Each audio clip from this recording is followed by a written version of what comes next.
Et bien salut à tous et à tous, c'est Hyper. Aujourd'hui on se retrouve pour un petit résumé du Grand Prix d'Espagne qui a eu lieu dimanche et qui a connu donc la victoire de Lewis Hamilton, qui a aussi signé de mémoire le meilleur tour en course. Ouais, je crois qu'il a signé le meilleur tour, je suis pas sûre. La pole, mais de mémoire, je crois qu'il a fait un hat-trick, donc il a signé le meilleur tour aussi. Mais c'était pas de la domination pour une fois. On y viendra après quand on résumerait la course. Donc là, je vais commencer par résumer le départ. Bon, le départ, Ferrari a fait un départ canon. Donc ils ont pris la tête et puis c'est passé assez facilement pour Vettel. Et Raikkonen par contre il est arrivé à 3 de front avec Verstappen et Bottas dans le premier virage. Donc c'est sorti pour Verstappen et Raikkonen. Et victime collatérale Alonso qui s'est fait pousser par Massa parce qu'il y avait Raikkonen et Verstappen qui revenaient sur la piste. Et donc Alonso a perdu les bénéfices de son incroyable 7ème place. Mais il a pu finir la course pour la première fois de l'année. Hein, je spoil un petit peu. Donc après, il n'y a même pas eu de virtual safety car. Alors après la course, ça s'est passé assez facilement. Jusqu'aux arrêts au stand où il s'est passé un événement. Mais Magnussen et Kvyat, ils ont failli s'accrocher dans les stands à la sortie des stands. Donc il y a eu petite polémique pendant la course, mais il n'y a pas eu de pénalité finalement. Et donc, ensuite, les deux leaders se sont recroisés sur la piste. Et donc, il y avait Hamilton qui ressortait juste à côté de Vettel. Il y a eu contact. Enfin, il y a Vettel qui est ressorti juste à côté d'Hamilton. Il y a eu contact au premier virage. Non, merci. Il y a eu contact au premier virage.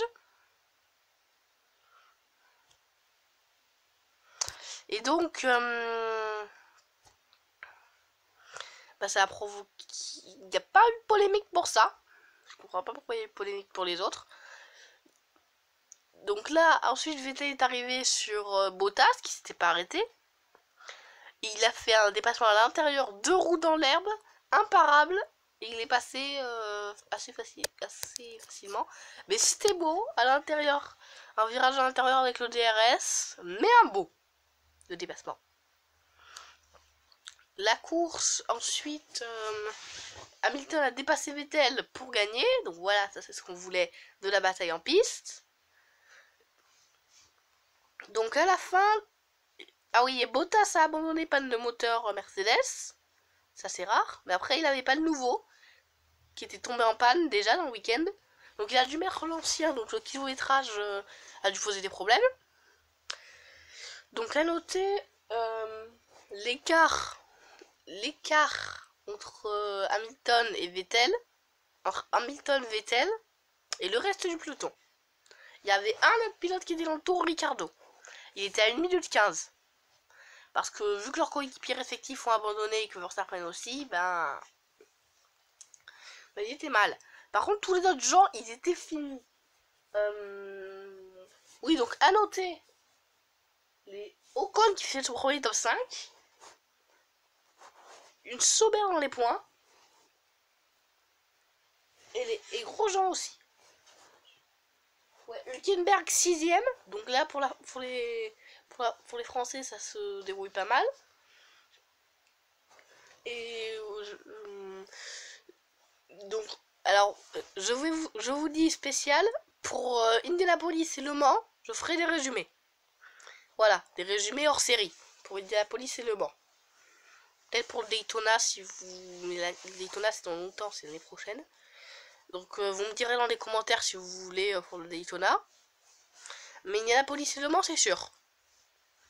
Daytona, c'est de la NASCAR, hein, pour ceux qui savent pas. Donc, normalement, ce week-end... Non, peut-être pas. Ah oui, donc normalement, le Super Speedway du coin, il y en aura un qui va sortir